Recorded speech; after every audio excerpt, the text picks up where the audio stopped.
Right, hi everyone, so it's 10 o'clock at night, we're still here at the KC Stadium. It's a bit dark around where everyone's headed off, but Newcastle have drew 2-2. Lads, I'll start with Kyle, what do you make of that first, second half? It's a game of two halves really, wasn't it? First half we were alright. First 40 minutes I thought Newcastle was strong, we dominated the game. Shelvey dictated a lot of the play with Richie in midfield. As you could see with the first goal that he played through Joselu. But after 40 minutes we were dire, to be honest. We were piss poor. Why was that? We couldn't put four passes together, could we?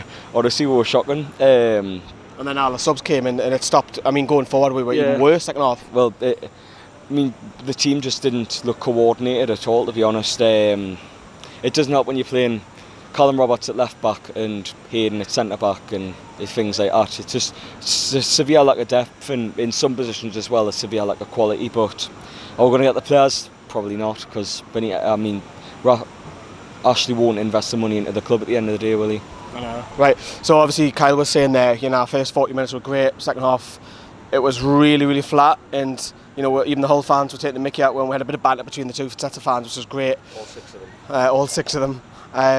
But if you look at that, you were seeing there that the strength and depth is that there was a lot of them under 23s, and I don't want to say they're not good enough, because I want local lads to be involved, and that's what you want to be part of the squad, but it does need strengthening, doesn't it? With this side, still needs massive changes. It does. You can see the lack of investment in the squad. You can see that, no disrespect to Hull, but if that being a Premier League club tonight, we could have got battered, especially like the way we played. I think we should have, because we were talking about Woodman's 1-on-1 save, and then Jackson Irvine went around the goalkeeper and missed it. There could have been a lot heavier. Well, that's it. I mean, I don't want to put any blame on the under 23s, because obviously they're coming in, out of the blue really, and I think a lot of them, they will be getting sent out on loan, of course. Hull City, I don't want to make any excuses for our performance, but Hull obviously a few pre-season games in already. They must have played about 4 or 5 games already. We've only played 2, so we didn't quite look up to speed tonight, unfortunately.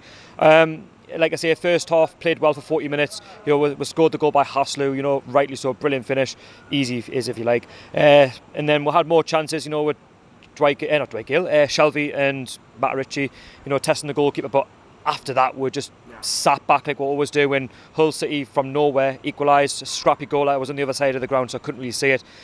Second half, you think we should have a bit more oomph about it. We didn't.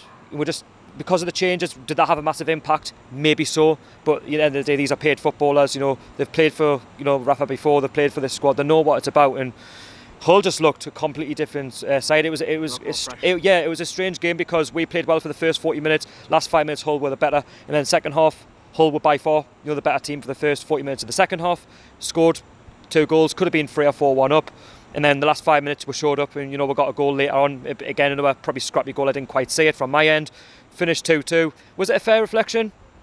Probably not. No, Hull probably deserved that. The others would have got something from the game, but if you go from the first half performance, then it's one of them. Are you finished? Well, I think he's a bit ranty, isn't he?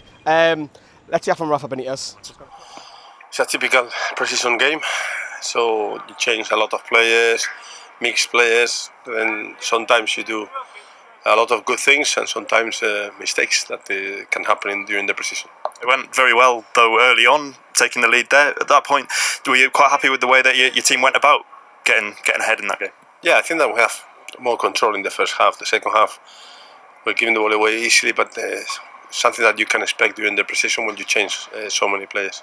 Was there any players' performance that gave you something to think about tonight? Because it was, like you say, a couple of different ones got some game time.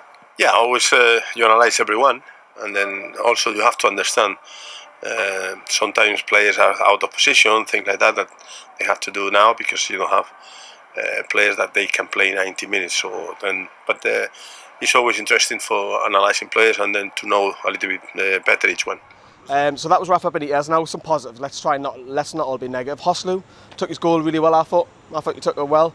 The positives are we scored 2 goals without Kennedy and Gale on the side. I guess you can look at that. Yeah, but it's Hull. It is Hull, but you can only beat what's put in front of you, and we're trying to remain positive. Can you find any others? Is Rafa known? I guess some positives. Rafa might know that he knows who not to go to when the season starts. If that makes sense, is that a positive? Well, you probably know his best 11, because if that's the depth that Newcastle have, if we get a couple of injuries, we're not good. Like I say, then a couple of the under 23s and fringe players were in tonight. Yeah. Do they look like they're going to break in? Sean Longstaff showed a lot of promise against the Irish team a couple of days ago, but How do you think he got on? in the first half when he was alongside Shelvey, he showed a lot of promise. He got the ball forward, but there was a couple of instances where he lost the ball, and it is an experience at this level, which I think a loan move at Portsmouth, which has been the move, the talked about thing, would be really good for him, because Portsmouth are a lot like Newcastle in many ways, like very well supported and obviously things like that. So at the end of the day, I think a move for Longstaff, Portsmouth would be decent for him. I don't think he's ready to make that level yet. No. I think also you've got to look at like Jamie Sterry's struggle tonight. I think Carl Roberts, he's not a natural left back, so there is questions out of squad and depth, as the lads have just touched upon. Let us know what you think as well. And of course, there's plenty of other videos about on tonight as well.